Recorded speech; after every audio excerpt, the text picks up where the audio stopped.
You also talk a lot in the book about being a working mom.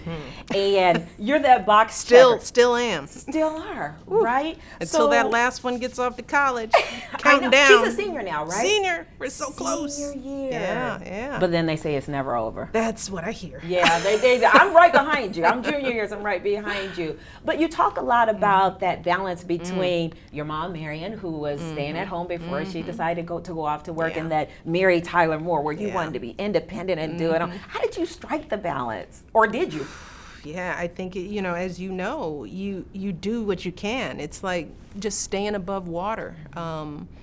I don't know that I've come up with the answer. I think this is one of the reasons why women should be focused in politics, because we need to have people who understand what more we can do to help working families. It's not just working moms, but now dads. How do you juggle it all if you don't have access to good health, child care? Right. I was fortunate to have my mother at some point who retired and helped me, but it was an everyday struggle, just trying to get it all done, because you're trying to expose your kids to everything. So I would definitely have those times. I write about it, how I'd make that mad dash at lunchtime, get in the car, go over to Clybourne Street, where the Baby Gap and the Gymboree was, and I think there was a CVS over there, and a Best Buy, and a Chipotle, girl. Give me some and I would Chipotle get bowl. my bowl and sit in the car. I'd write about this, and I'd have my errands. I'd have all the bags in the back. I'd be looking, talking to my assistant. It's like, I'm gonna be there in 30 minutes. Just give me a chance. Eat my bowl, and I'd be like, doing it. Me. High five. You see this? Yeah. To yourself, in the car by yourself. It's like, and I would love those times just to be quiet in the car by myself. I love just driving sometimes. It's like no kids, no anything. But there's so many of us who are grappling, and always questioning whether we're doing enough. Another moment in our lives where we doubt ourselves. When you're trying to do it both, then you always feel like you're doing none of it well. Tamping down your ambitions at work so that you can make the Halloween play, and that you don't, how far do you push to make sure that your kids know that, you're there for them. And I think that it's still unbalanced, because I think mothers more so still feel that societal judgment to be able to do it all. So we walk around with that guilt.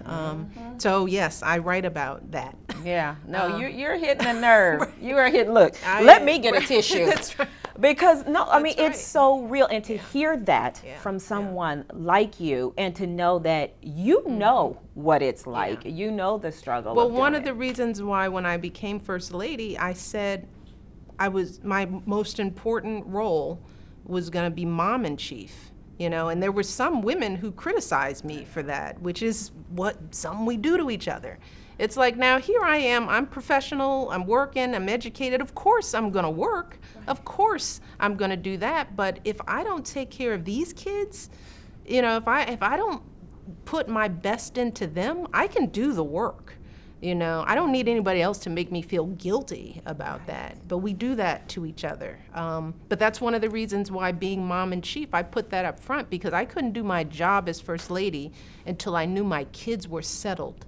That this huge transition we were putting them through, taking them out of the community, this loving, down-to-earth, humble community, and launching them into the national spotlight.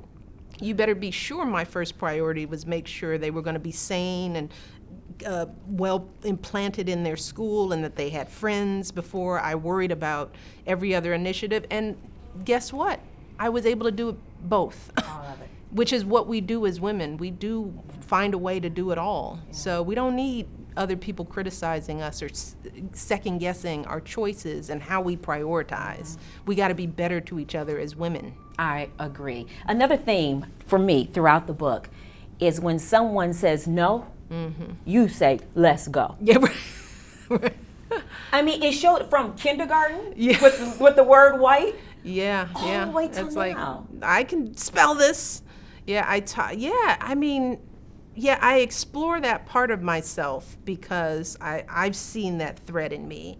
And I don't know whether my mom says, you just were born with that. I didn't have anything to do with that. And it's like, Ma, you had a lot to do with everything, every part of me. Right.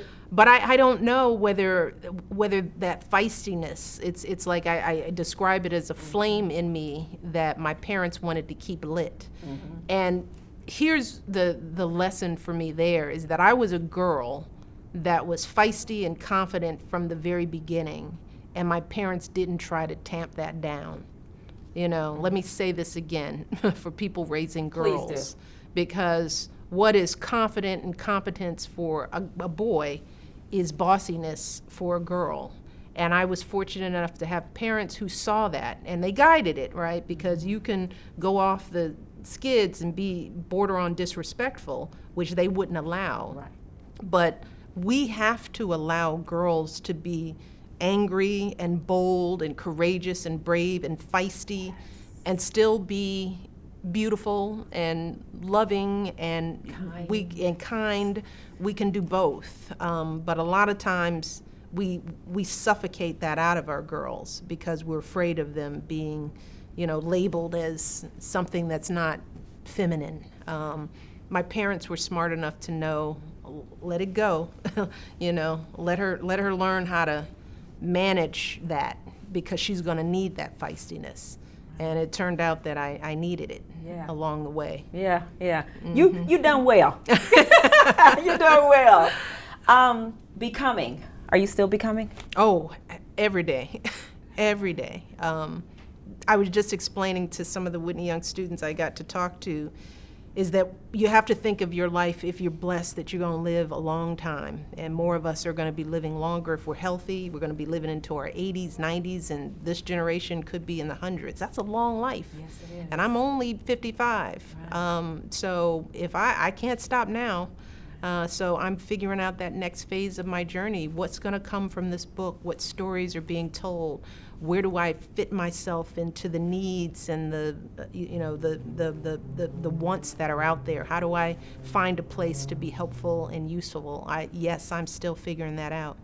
So what's not in the book? There's so much that's in the book. What'd you leave out? You had to leave something out. I don't Come on, know tell that Chicago. I did. Right? Tell Chicago what you left out. I don't think I left much out. Yeah, you put it all out there. Look, the White House years, there were 8 of them. So that whole book could have been, I could have written 2 books on just every little interesting, challenging, funny thing that happened, stories. I could have gone on and on and on. My publishers were like, nobody's going to read a book that long. Oh, so. yes, they will.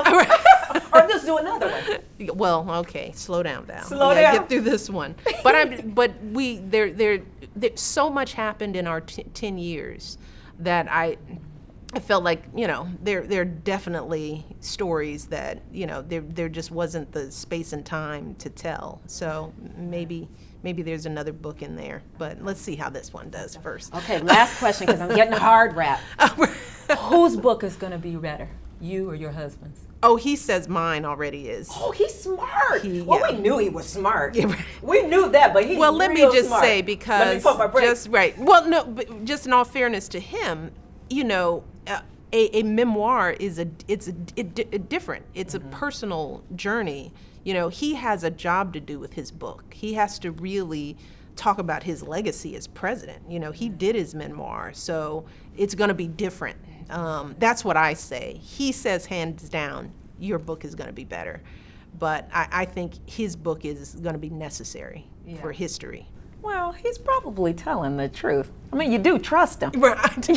You trusted him from the first time he was late I trust at that man. office, coming in there with that swag. You got to tell us. You said he's always had that swag. He has always that had walk. that swag. That walk, that didn't come from the presidency. That is sheer Barack Obama. And you see that, and you see a confidence and an air about him that was one of the many things that attracted me to him. So no, he's had that walk, girl. All right. Thank you so much. Thank you, Val. Thank it's you good to for be talking home. to Chicago. Thanks We're glad to have you Thanks for home. having me.